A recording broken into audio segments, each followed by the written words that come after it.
Welcome back to Amita's kitchen. ಸ್ನೇಹಿತರೆ, ಇವತ್ತು ನಾನು ಹಾಗಲಕಾಯಿಯನ್ನು ಉಪಯೋಗಿಸಿಕೊಂಡು ಒಂದು ಅದ್ಭುತವಾದ ರುಚಿಯನ್ನು ಮಾಡ್ತಿದ್ದೇನೆ. ಬಹಳಷ್ಟು ಜನರು ಹಾಗಲಕಾಯಿ ಎನ್ನುವಾಗಲೇ ಮೂಗು ಮುರಿತಾರಲ್ಲ, ಯಾಕೆಂದರೆ ಅದರಲ್ಲಿರುವಂತಹ ಕಹಿ ಅಂಶ ಕಹಿಯಾದರೂ ಅಷ್ಟೇ ಉತ್ತಮ ಆರೋಗ್ಯಕಾರಿಯಾದ ಗುಣವನ್ನು ಕೂಡ ಹೊಂದಿದೆ.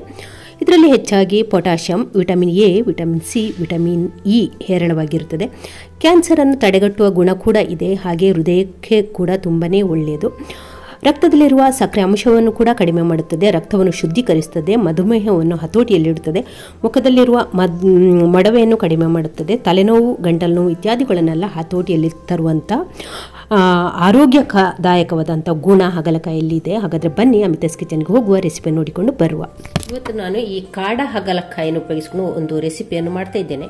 ಇದು ನೋಡಿ, ಸೈಜೇ ಸಣ್ಣದು ಚೋಟು ಕಾಡ ಹಾಗಲಕಾಯಿ ಅಂತ ಹೇಳ್ತಾರೆ. ಇದನ್ನು ತುಂಬ ಹಿಡಿತದೆ ಕೂಡ. ಇಷ್ಟೇ ದೊಡ್ಡಕ್ಕಾಗೋದು, ಒಂದು ಸ್ವಲ್ಪ ದೊಡ್ಡಕ್ಕಾಗ್ಬೋದು ಅಷ್ಟೇ. ಹಾಗೆ ಇದು ಅಮ್ಮನ ಮನೆಯಿಂದ ತಂದದ್ದು. ತಂದು ಒಂದು ಸ್ವಲ್ಪ ದಿವಸ ಆಯಿತು. ಹಾಗೆ ಒಂದು ಸ್ವಲ್ಪ ಕಲರ್ ಚೇಂಜ್ ಕೂಡ ಆಗಿದೆ, ಸ್ವಲ್ಪ ಹಣ್ಣಾಗಲಿಕ್ಕೆ ತಿರುಗಿದೆ. ಪರವಾಗಿಲ್ಲ, ಒಳ್ಳೇದಾಗ್ತದೆ ಇದು ಹೀಗೆ ಆದರೂ ಕೂಡ. ಇದರಿಂದ ಒಂದು ರೆಸಿಪಿಯನ್ನು ಮಾಡುವ. ಕಾಡ ಹಗಲ, ಮಾಡ ಹಗಲ ಎಲ್ಲ ಬೇರೆ ಬೇರೆ ಉಂಟು. ಮಾಡ ಹಗಲದು ಮುಳ್ಳು ತುಂಬ ಹತ್ರ ಆಗಿ ಚಿಕ್ಕ ಚಿಕ್ಕದಿರ್ತದೆ ಮುಳ್ಳು.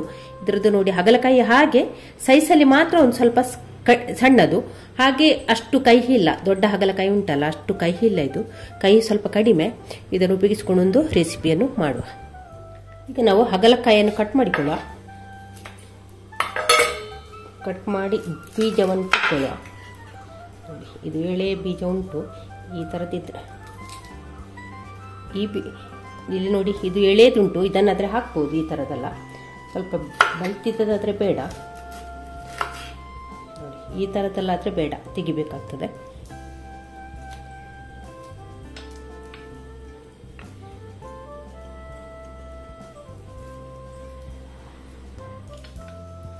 ನೋಡಿ, ಎಳೆ ಹಾಗಲಕಾಯಿ ಆದರೆ ಇದರ ಬೀಜ ತೆಗಿಬೇಕು ಅಂತಿಲ್ಲ. ಹೀಗೆ ಇಟ್ಟಿದ್ದೇನೆ.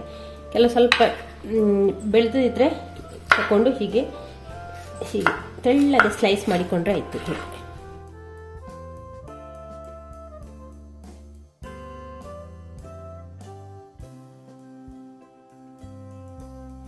ನೋಡಿ, ಹಾಗಲಕಾಯಿನಲ್ಲಿ ಈ ರೀತಿ ಕಟ್ ಮಾಡಿಕೊಂಡಾಯಿತು.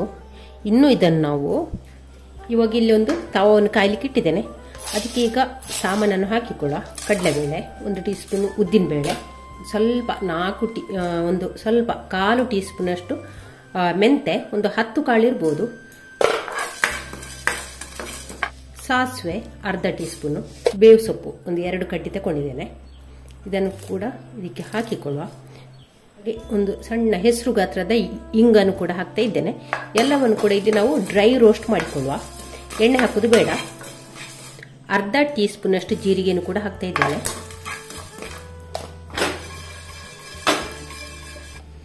ಇವಾಗ ಇಲ್ಲಿ ಮಸಾಲೆ ಎಲ್ಲ ಸಾಸಿವೆ, ಜೀರಿಗೆ, ಮೆಂತೆ ಎಲ್ಲ ಚಟಪಟ ಅಂತ ಹೇಳ್ತಾ ಉಂಟು.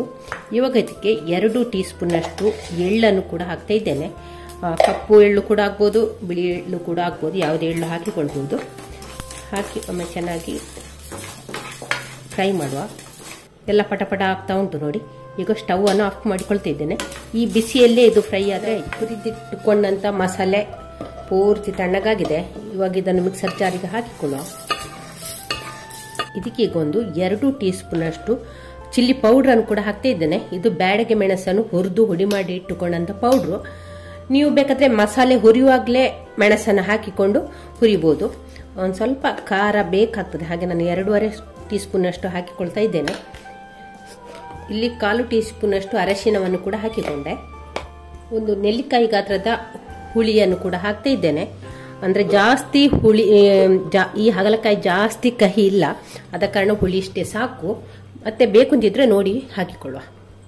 ಇವಾಗ ಇದನ್ನು ಮುಚ್ಚಳ ಮುಚ್ಚಿ ನಯವಾಗಿ ಪೌಡ್ರ್ ಮಾಡಿಕೊಂಡು ಬರುವ.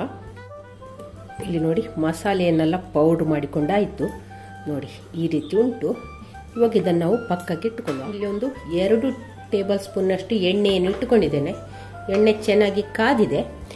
ಇವಾಗ ನಾವು ಕಟ್ ಮಾಡಿ ಇಟ್ಟುಕೊಂಡ ಹಾಗಲಕಾಯಿಯನ್ನು ಇದಕ್ಕೆ ಹಾಕಿಕೊಳ್ಳುವ.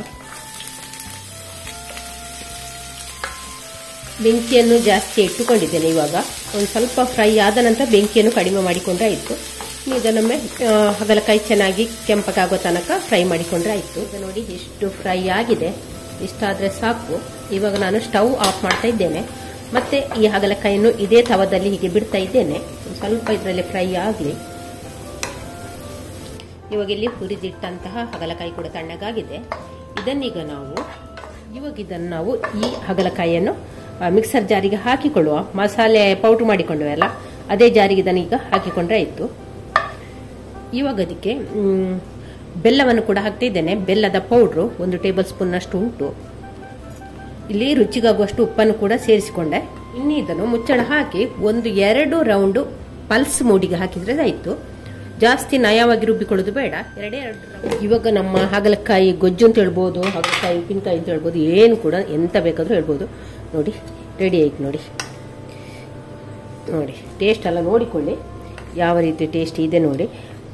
ಒಗ್ಗರಣೆ ಏನು ಬೇಡ. ನಾವಂದ್ರೆ ಜಾಸ್ತಿ ಎಣ್ಣೆ ಹಾಕಿ ಹಾಗಲಕಾಯಿನ ಹುರಿದಿದ್ದೇವಲ್ಲ, ಒಗ್ಗರಣೆ ಏನು ಬೇಡ. ಬೇಕು ಅಂತಿದ್ದವರು ಬೇವು ಸೊಪ್ಪು ಸಾಸಿವೆ ಹಾಕಿ ಒಗ್ಗರಣೆ ಮಾಡಿಕೊಳ್ಬೋದು. ಇನ್ನು ಇದನ್ನು ನಾವು ಏರ್ ಟೈಟ್ ಕಂಟೈನರಲ್ಲಿ ಹಾಕಿ ಇಟ್ಕೊಳ್ಬೋದು. ಇದು ನಮಗೆ ಚಪಾತಿ, ಪೂರಿಗೆ ಹಾಗೆ ಅನ್ನಕ್ಕೆ ಕೂಡ ಸೈಡ್ ಡಿಶ್ ಆಗಿ ತುಂಬಾ ಒಳ್ಳೇದಾಗ್ತದೆ. ಹಾಗೆ ಕೂಡ ತಿನ್ಬೋದು. ಇದು ಯಾವುದೇ ಚಟ್ನಿ ಅಂತ ಹೇಳಲಿಕ್ಕೆ ಸಾಧ್ಯ ಇಲ್ಲ. ಅಷ್ಟೊಂದು ಅದ್ಭುತವಾದ ಒಂದು ಚಟ್ನಿ ಅಂತ ಹೇಳ್ಬೋದು. ಇಲ್ಲ ಗೊಜ್ಜು ನೋಡಿ ಎಷ್ಟು ಚೆನ್ನಾಗಿ ಬಂದಿದೆ ನಮ್ಮ ಹಾಗಲಕಾಯಿ ಚಟ್ನಿ ಹೇಳ್ಬೋದು, ಇಲ್ಲ ಗೊಜ್ಜು ಅಂತ ಹೇಳ್ಬೋದು. ನೀವು ಕೂಡ ಒಂದ್ಸಲ ಟ್ರೈ ಮಾಡಿ. ಹಾಗೆ ವಿಡಿಯೋ ಇಷ್ಟ ಆದ್ರೆ ಲೈಕ್ ಮಾಡಿ, ಶೇರ್ ಮಾಡಿ. ಚಾನಲ್ಗೆ ಹೊಸಬರು ಇದ್ದರೆ ಪ್ಲೀಸ್ ಸಬ್ಸ್ಕ್ರೈಬ್ ಮಾಡಿಕೊಂಡು ಚಾನಲ್ ಅನ್ನು ನೋಡಿ.